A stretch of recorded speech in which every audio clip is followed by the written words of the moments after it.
මොකක්ද හදන්නේ කියලා. මික්ස් රයිස් එකක් හදන්නේ අපිට. මික්ස් රයිස් එකක් හදන්නේ. ඒ කියන්නේ මස් වර්ග එකතු කරගත්ත එළවලු එකතු කරගත්ත මිශ්‍ර බතක් හදන්නේ. මිශ්‍ර බත හදන්න ඉස්සෙල්ලාම අපි දාගන්නවා තෙල් චුට්ටක් වොක් එකක් හීට් කරලා. වොක් එකක් හීට් කරලා තෙල් චුට්ටක් දාගන්නවා. ඊට පස්සේ රත් වෙච්ච තෙල් එකට අපි දාගන්නවා මොනවද? බිත්තරයක් දාලා ඉවරලා ඒක අපි ස්ක්‍රැම්බල් කරගන්නවා. මේ බලන්න. බිත්තරේ හොඳට ස්ක්‍රැම්බල් කරගන්නවා.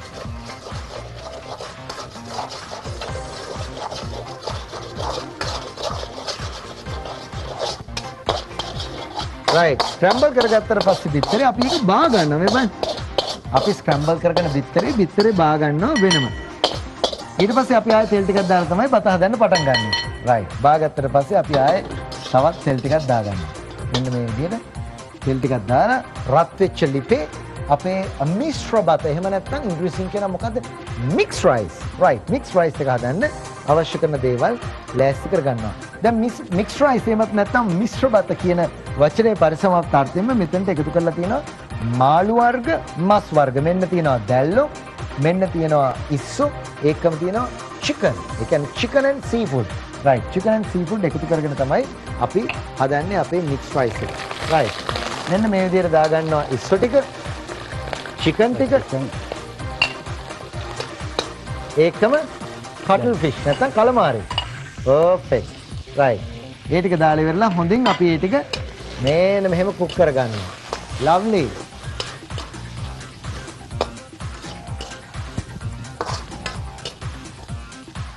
ලස්සනයි. හොඳයි අපි කැමරා එකට පේන්න හොඳින් මෙන්න මේ විදිහට පෙන්නමු. මේ බලන්න.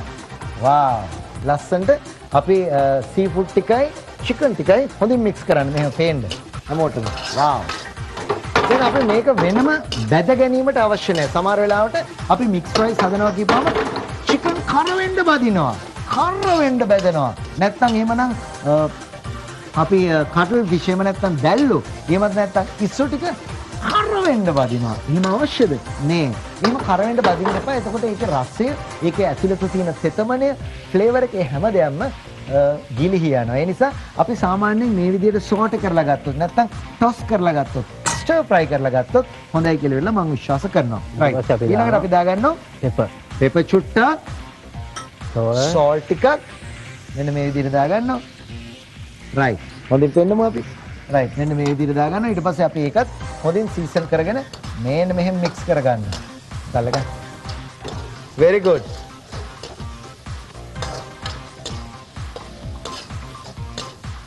right.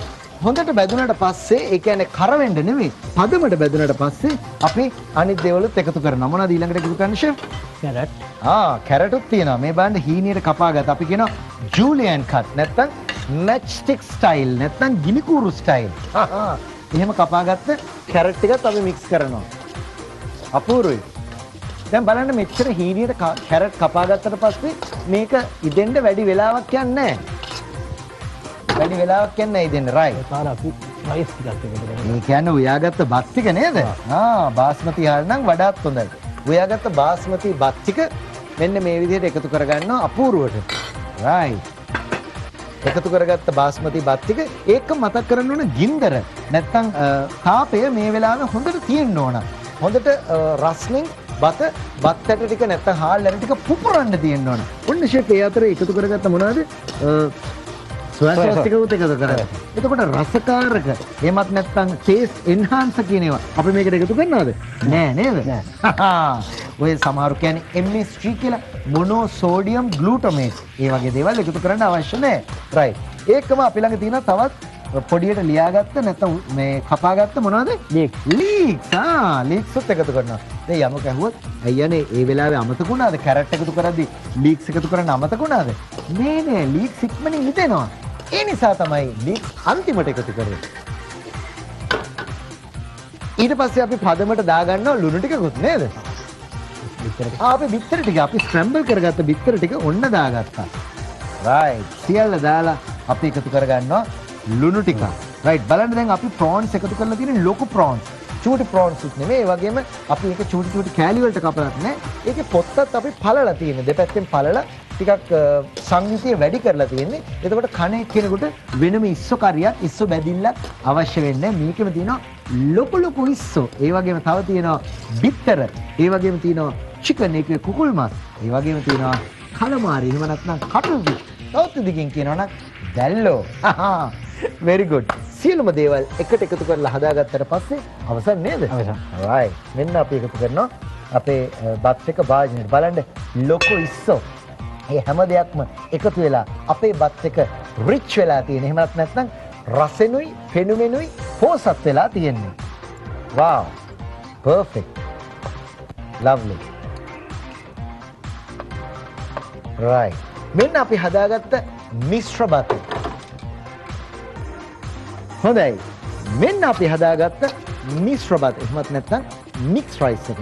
ගෙදරදී ඕගොල්ලන්ටත් හදලා බලන්න පුළුවන් මිශ්‍ර බතක්. මොකද මේ මිශ්‍ර බතේ වචනේ පරිසමාප්තාර්ථ තේරෙම ඒ කියන්නේ මේකට ඉස්සෝ දාලා තියෙනවා, දැල්ලෝ දාලා තියෙනවා, ඒ වගේම කුකුල් මස් දාලා තියෙනවා. ඒ විතරක් නෙමෙයි එළවලු දාලා තියෙනවා. විශේෂයෙන්ම දරුවෙකුට, වැඩිහිටියෙකුට, වයෝවෘද්ධ පුද්ගලයෙකුට, පෝෂණය අවශ්‍ය එක්කෙනෙකුට.